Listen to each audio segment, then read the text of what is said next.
gently shift your attention to the cycle of life and death of experiences.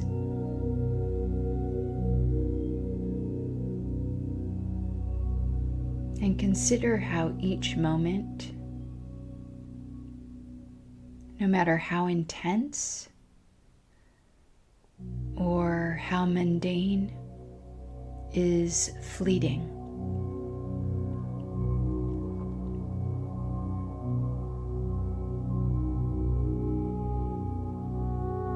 All experiences arise,